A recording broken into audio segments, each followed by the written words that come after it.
Hello students, class 8 के social science के lesson number 2 abiotic resources land soil and water के part 6 में आपका स्वागत है। बच्चों, पार्ट 5 में हमने डिग्रेडेशन ऑफ सॉयल के बारे में पढ़ा था और सॉयल इरोजन के लिए उत्तरदायी कारक फ्लड, ह्यूमन एक्टिविटीज़, लैंडस्लाइड्स इत्यादि के बारे में भी पढ़ा था। आज हम कंजर्वेशन ऑफ सॉयल के बारे में पढ़ेंगे और कंजर्वेशन ऑफ सॉयल के लिए कौन कौन से मेथड्स यूज होते हैं उनके बारे में पढ़ेंगे। तो शुरुआत करते हैं बच्चों कंजर्वेशन ऑफ सॉयल से। कंजर्वेशन ऑफ सॉयल का मतलब होता है मृदा का संरक्षण। The preservation, protection and efficient utilization of soil resources is known as the soil conservation। मृदा संसाधनों का बचाव, सुरक्षा व सक्षम उपयोग मृदा संरक्षण के रूप में जाना जाता है। It is also useful for efficient management of land, particularly for the development of rural areas in India।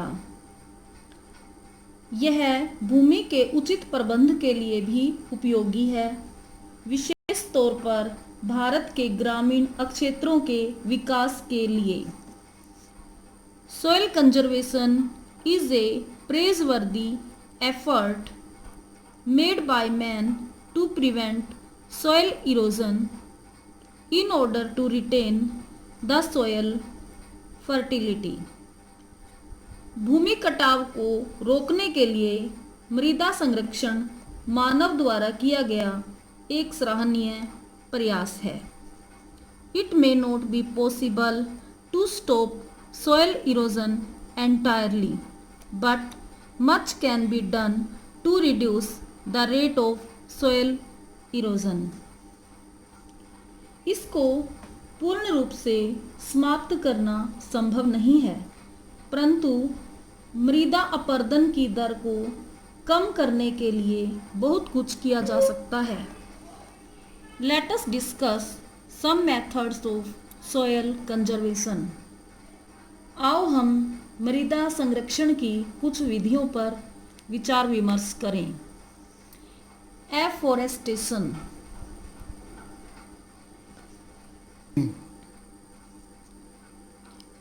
Under this method, rows of trees are planted at short distances in the farms to provide shelter belt। Afforestation का मतलब होता है वृक्षारोपण।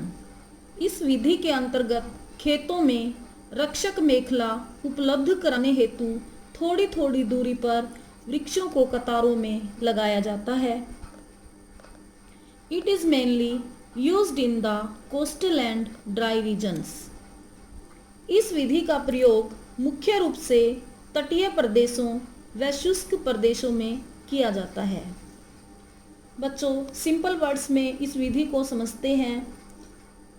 Afforestation विधि में थोड़ी थोड़ी दूरी पर कतारों में पेड़ों को लगाया जाता है ताकि भूमि कटाव न हो, जैसा कि चित्र में दिखाया गया है। मल्चिंग, मल्चू बनाना। In this method organic matter such as straw, grass etcetera are used to cover the bare ground between rows of plants. Mulching method में पौधों की कतारों के बीच जो खाली जमीन होती है उसको ढकने के लिए जैव पदार्थ जैसे प्रवाल, घास इत्यादि का इस्तेमाल किया जाता है। It helps soil to retain moisture. इससे मृदा की नमी या आर्द्रता रुकी रहती है। टू कंट्रोल ओवर ग्रेजिंग, अति पशुचारण पर नियंत्रण करना। Overgrazing must be checked properly. अति पशुचारण पर रोक लगाई जानी चाहिए। Fodder should be raised as a crop. चारे के लिए फसल उगाई जानी चाहिए। Because the free movement of animals loosen soil particles. क्योंकि जानवरों के खुले में घूमने से मृदा के कण ढीले पड़ जाते हैं। कॉन्टोर बैरियर्स, समोच्च रेखीय रोधिकाएं। This method is mainly used in the hilly areas. यह विधि मुख्य रूप से पहाड़ियों क्षेत्रों में प्रयुक्त की जाती है। Grass, stones, soil bag etcetera are used to build contour barriers. रोधिकाएं बनाने के लिए पत्थर, घास, मिट्टी के बोरे इत्यादि का प्रयोग किया जाता है। रोटेशन ऑफ क्रॉप्स, फसल चक्र। In this method different crops are grown in alternate way. इस विधि में विभिन्न फसलें बदल बदल कर उगाई जाती हैं। This is because different crops need different elements from the soil. ऐसा इसलिए है क्योंकि विभिन्न फसलों को मृदा के विभिन्न तत्वों की आवश्यकता होती है। कॉन्टोर प्लोइंग, समोच्च रेखीय जुताई। It refers to the ploughing parallel to the contours of a hill slope. It forms a natural barrier for water to flow down the slope and thus it controls soil erosion. बच्चों, इस विधि को हम simple words में समझते हैं। यह विधि पहाड़ी क्षेत्रों में प्रयोग की जाती है।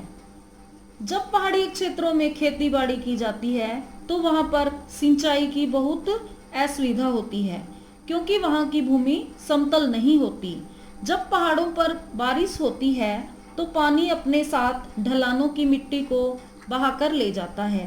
उसे रोकने के लिए किसान कॉन्टोर प्लोइंग विधि का प्रयोग करते हैं ताकि मिट्टी की नमी बनी रहे और मिट्टी नीचे ना बहे।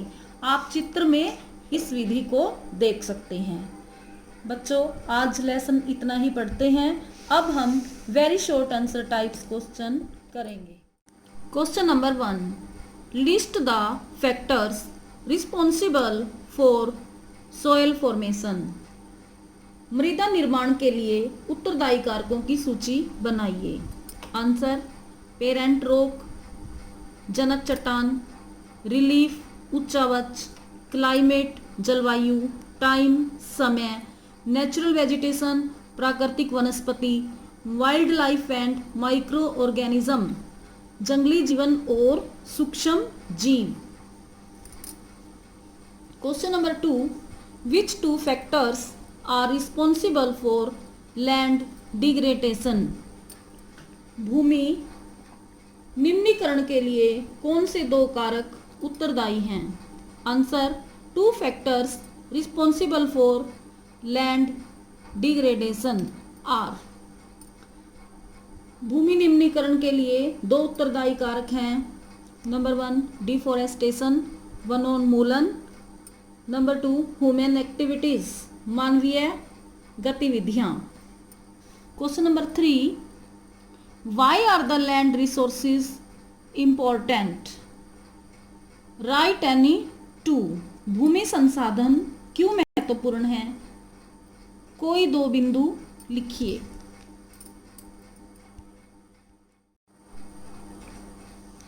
Answer: the land resources are important because. भूमि संसाधन महत्वपूर्ण है क्योंकि number 1 these are the store house of mineral deposits. ये खनिज निक्षेपों के भंडार हैं।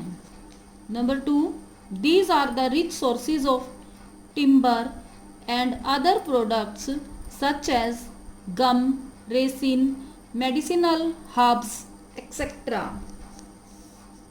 ये इमारती लकड़ी और दूसरे उत्पादों जैसे गोंद, राख, औषधीय जड़ी बूटियों के समृद्ध स्रोत हैं। Question number 4, write any 2 ways to conserve water. जल संरक्षण के लिए कोई 2 तरीके बताइए। Answer, 2 ways to conserve water. जल संरक्षण के 2 तरीके। Number 1, rain water harvesting technique can be used to save surface run off. जल संसाधन के लिए बारिश का पानी इकट्ठा करने की तकनीक का प्रयोग किया जा सकता है। Number 2, recycled water should be used as the coolant in the industries. Recycled water को इंडस्ट्रीज में एक शीतलक कूलेंट के रूप में प्रयोग किया जा सकता है। तो बच्चों, ये थे आपके very short answer type questions, और आज के लिए इतना ही करते हैं। Thank you, have a nice day.